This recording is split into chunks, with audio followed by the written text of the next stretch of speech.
করুণ ঘটনা। তিনজন হঠাৎ ব্যবসা তরে সফরে গেল, রাস্তার মাঝে ঝড় বৃষ্টি নেমে যে এলো। একটি গুহার ভিতর তারা আশ্রয় নিল, ভিতর ঢুকে বিপদ তাদের সম্মুখে এলো। বড় একটি পাথর হঠাৎ গড়িয়ে এসে তাদের গুহার দরজায় আটকে গেল যে শেষে।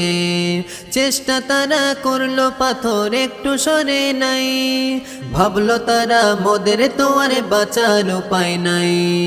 অক্সিজেন ধীরে ধীরে হয়ে যায় বন্ধ, মৃত্যু তাদের লেখা সেথায় নেই কোনো সন্দেহ।